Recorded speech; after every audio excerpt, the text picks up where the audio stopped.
Today on Studio G, a look at how former prisoners are getting a second chance. And Kelby Weiler updates us on Russia's military movements in Ukraine. Plus, Shelly Salvito explains how Girl Scouts are using a new marketing skill to sell more cookies. Stay tuned, you're watching Studio G.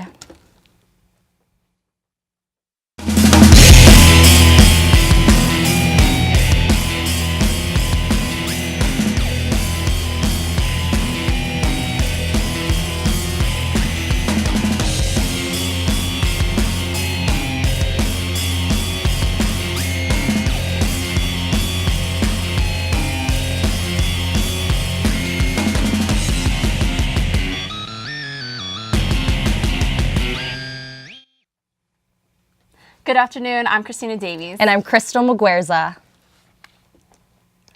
As of yesterday, Metro has stopped responding to non-injury accidents due to a new policy.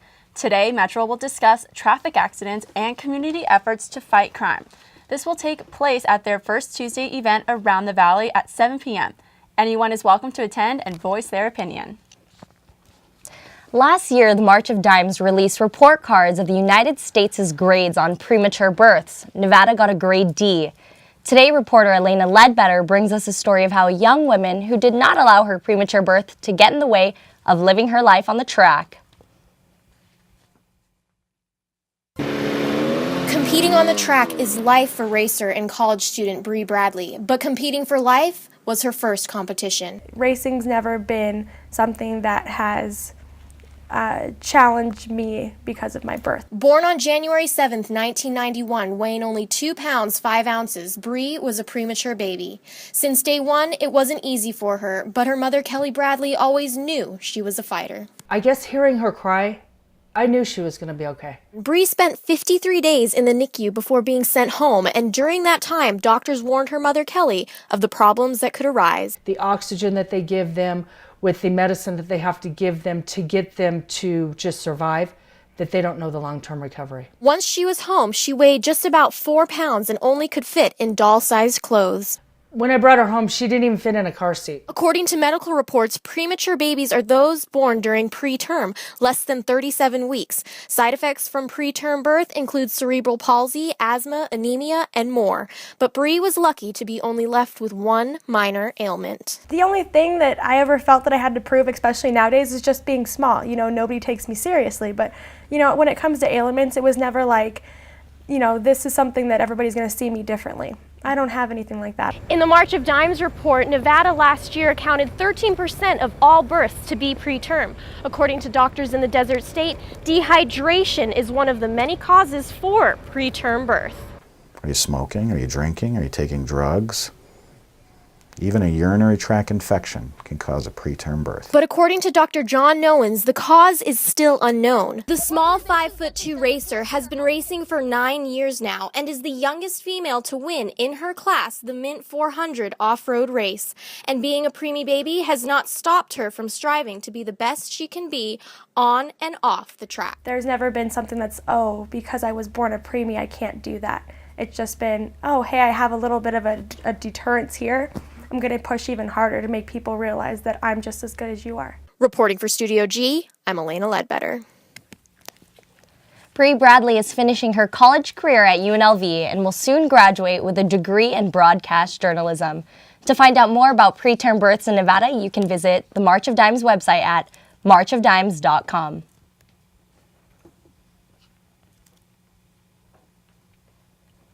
They've done a crime and served their time, but what happens to ex-offenders when they're back in society? It can be a tough transition, but Hope for Prisoners gives former lawbreakers like Miranda Mayfield a chance at a new life.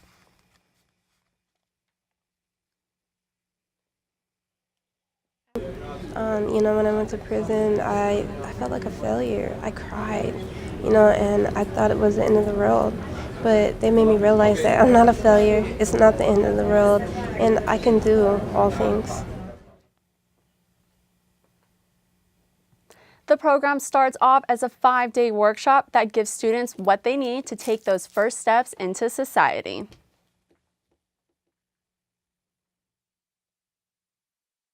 Workshop, where we taught them in the workshop everything from the importance of the winning attitude to how to go above and beyond the call of duty in the workplace, teaching them the difference between personality assessments, understanding sexual harassment, human behavior, goal setting, banking and budgeting, and time management to help them to be successful.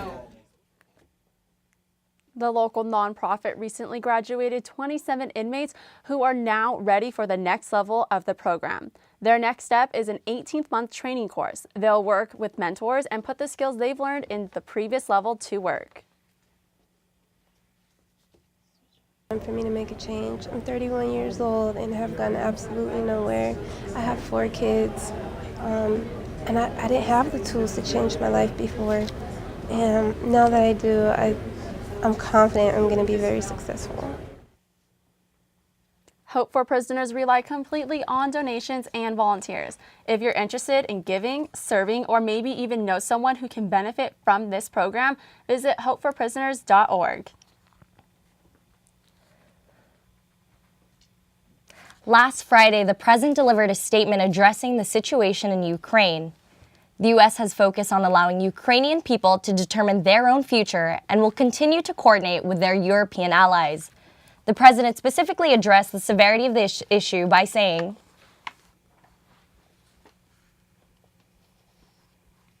"We are now deeply concerned by reports of military movements taken by the Russian Federation inside of Ukraine.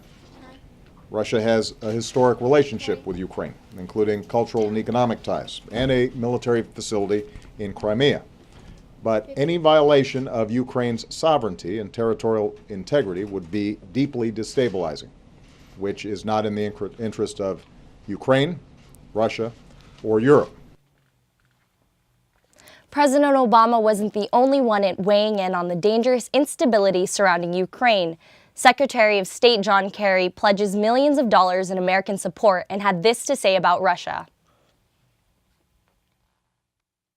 Russia chose this brazen act of aggression and moved in with its forces on a completely trumped up set of a pretext, claiming that people were threatened. And the fact is that that's not the act of somebody who is strong. That's the act of somebody who is acting out of weakness and out of certain kind of desperation. We hope that Russia will turn this around.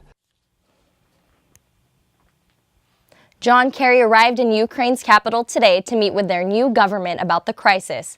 He pledged $1 billion in U.S. loan guarantees and technical support. As of last night, a U.S. trade representative said the U.S. has officially suspended upcoming bilateral trade and investment engagement with Russia.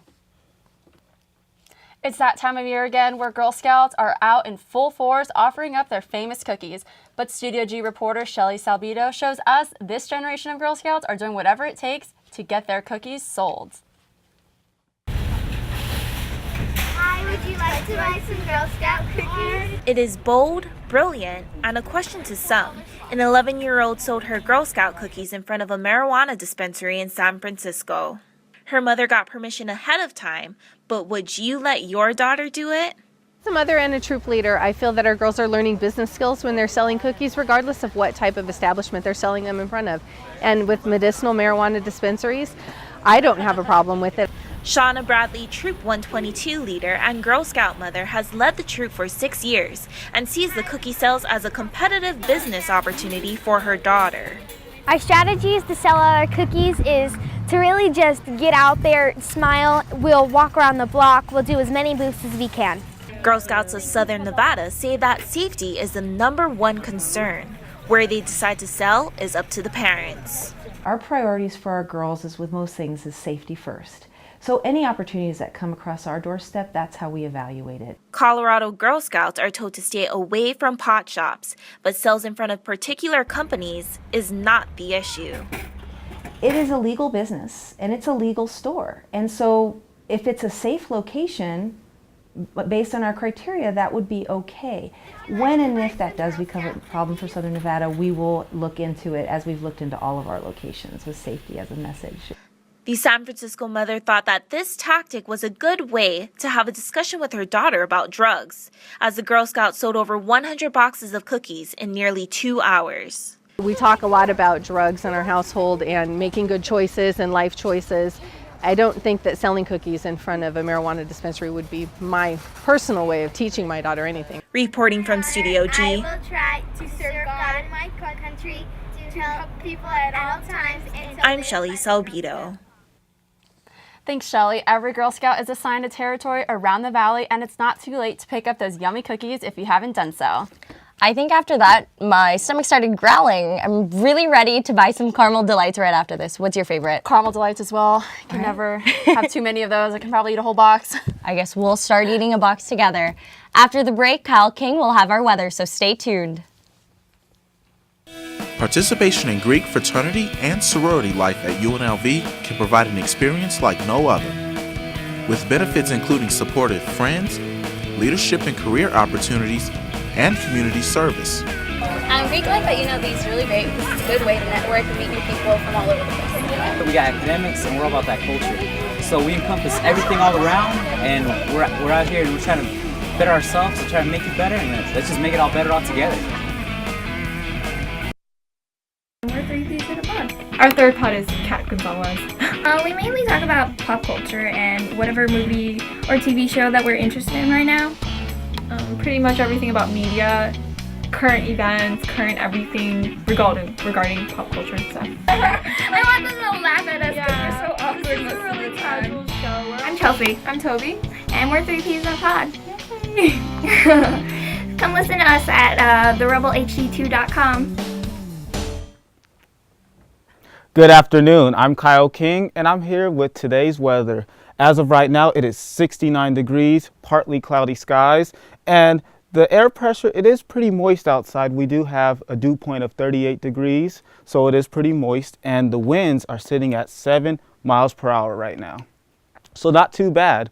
And for our current high, it is 69 degrees. Our current low is 55 degrees, and in 1972, the high was 84 degrees. That is Miami weather.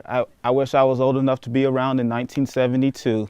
But our weather as of right now, we can see it is 68 degrees over in Santa Barbara, California, very sunny, and we're not doing too bad. 69 degrees over in Las Vegas, partly cloudy skies, and over in Salt Lake City, it is 45 degrees. It is pouring, pouring, pouring. And speaking of pouring, pouring, pouring, if we take a look over here in the south, parts of Austin, Texas, and Louisiana, they are receiving rain, snow, hail, and sleet. The roads are very, very hazardous, and people need to be aware to drive very slow.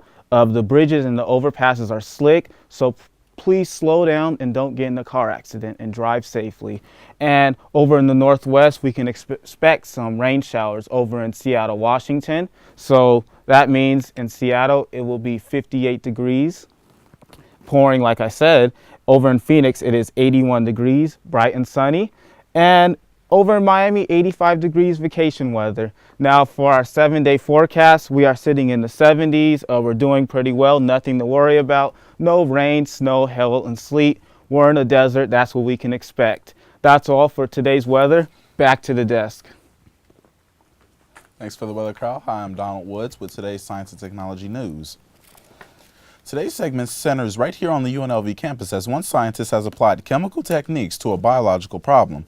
Professor of Biochemistry, Dr. Ernesto Abel Santos, has led research into discovering a possible solution to stopping a deadly microorganism from affecting the human body.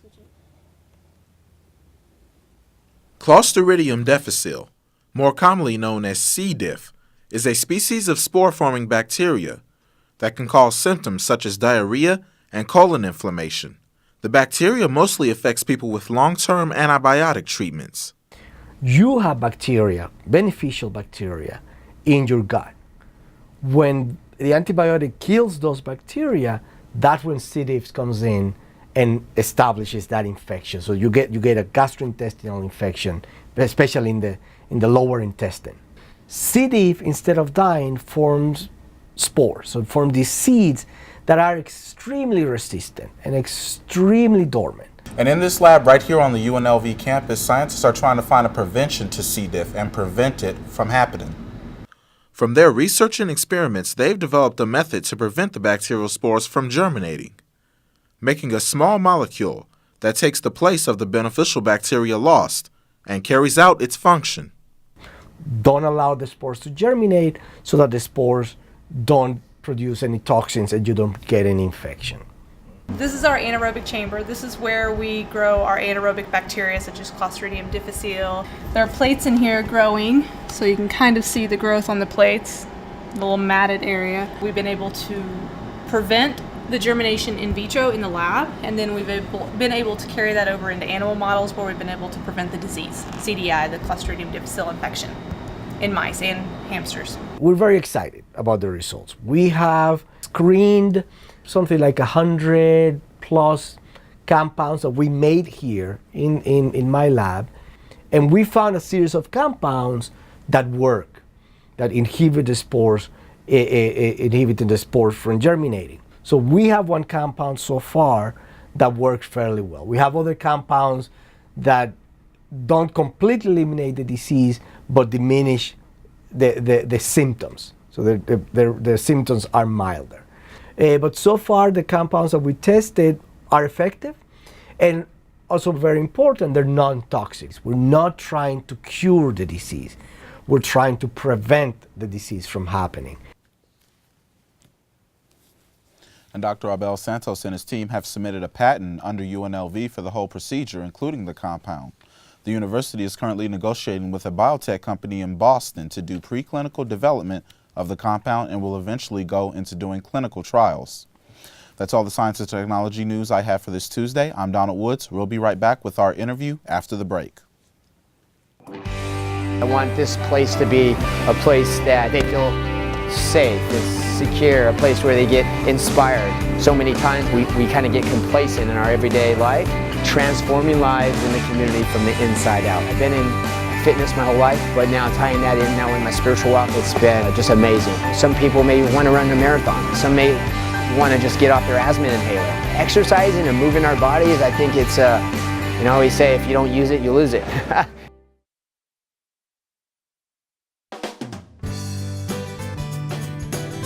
Your community's farmers market.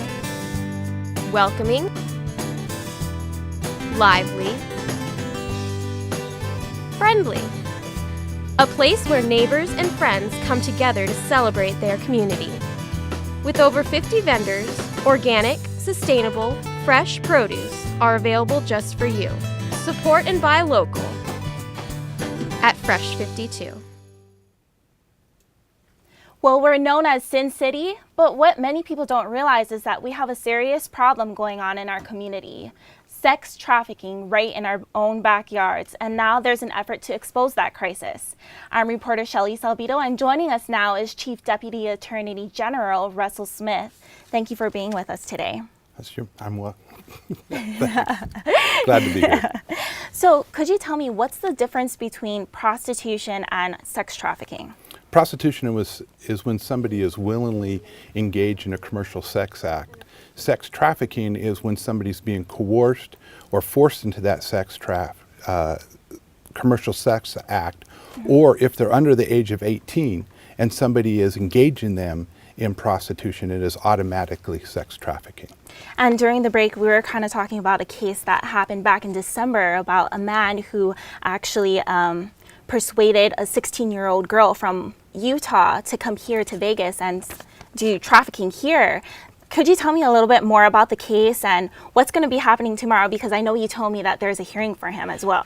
Yeah, Ian Lloyd, he got on the internet and he persuaded a 16-year-old girl to come here to Las Vegas and to be his prostitute and to earn money. And he prostituted her out for a couple months, and he kept all the money. Tomorrow, he has already entered his plea. The court has taken that plea. But tomorrow, his attorney is going to be asking that she be given time to write a motion for him to withdraw his plea so that he can go on to trial, that he would prefer to do that than to plead guilty at this time. So we'll have to see what happens at tomorrow's hearing. Okay, and the average age of sex trafficking, it must be very young. Is that correct? That's true. Las Vegas Metro, the youngest they've retrieved victims from sex trafficking here in Las Vegas is 13 years old.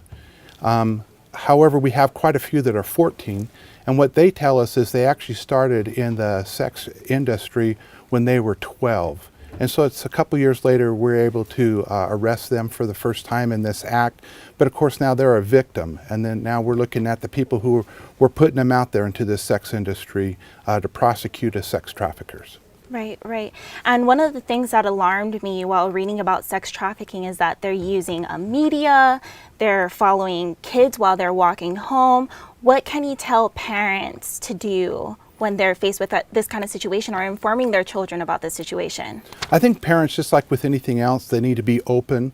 They need to talk bluntly with their children about what occurs out there. Some of the places that pimps now pick up these young girls is at the mall, at the schools, not just at bus stops. And what we are learning is over 50% of the girls that we've rescued off the streets of Las Vegas are from Nevada.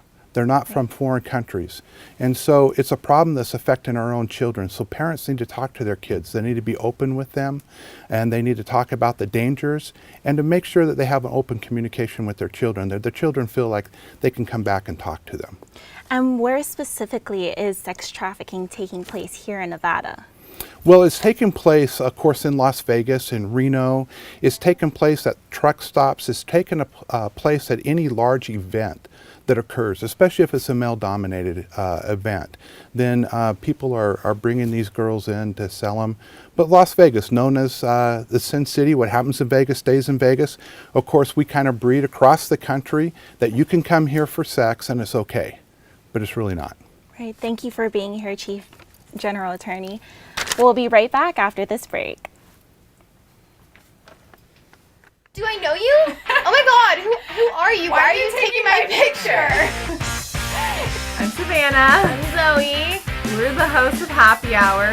Our show is kind of like a mix of everything. It's like happy hour, whatever you do. You never know what you're gonna get. Yeah, all the elements of like kind of like a comedy show, kind of like put on radio along with news and then music. I'm Savannah. I'm Zoe. We're the hosts of Happy Hour on the Rebel HQ. And I'm like, okay, whatever. Yeah. Joining a student organization can enhance and redefine the UNLV college experience. UNLV has over 200 registered student organizations on campus and in the Las Vegas community, encompassing a variety of interests, activities, and beliefs among the student body. To explore, access, and join a student organization, visit the Involvement Center website under my.unlv.edu. Be a rebel. Get involved. Living on campus has its perks. Reporter Kyle King explains why students call UNLV home. There are many benefits to living here in the UNLV dorms. Students are close to their classes, they're close to the UNLV library, and they are close to the UNLV gym. There's absolutely no excuse to get your work done. Here's why some students enjoy to live in the UNLV dorms.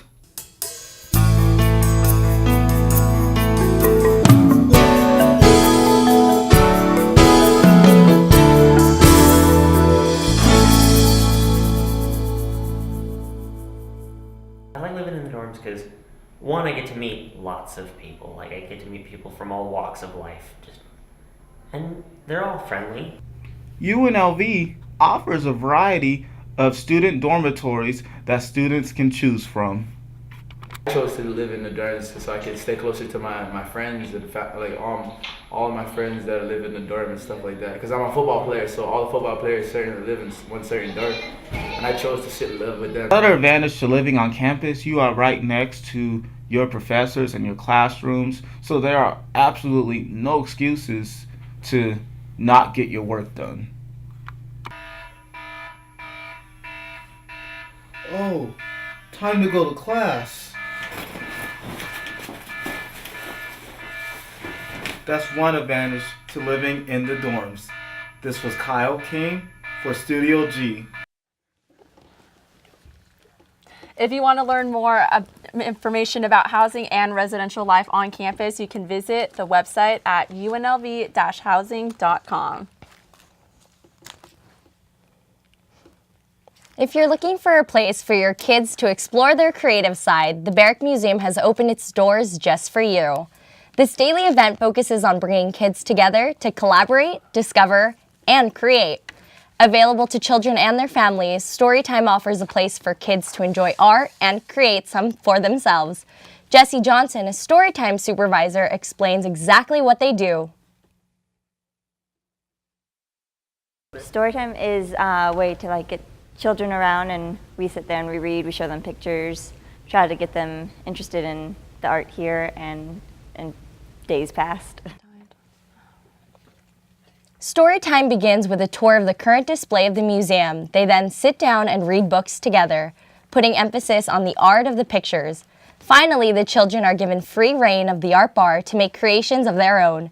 Jessie explains that she hopes the children's trips won't be their last. I hope the experience they take from Storytime would be to want to come back. I know that's kind of selfish, but I want to see them again. And I love reading to them, and I love seeing their faces light up when something's different. Storytime is free and open to the public. They meet every day in the Marjorie Barrick Museum right in front of Lead Library. For more information and the full schedule of Storytime, visit the museum's website at barrickmuseum.unlv.edu.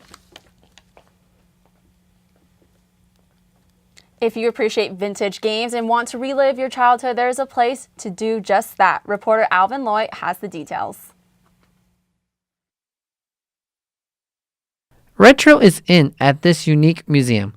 Tim Arnold created the Pinball Hall of Fame to start a new phase in life. Retirement was too boring, so we needed a project. So instead of having like a boat or a car or a blonde, we decided to have a pinball club. If you're looking for newer stuff, you're not going to find it here. But the vintage pinball machines and video games, this is definitely the place to be.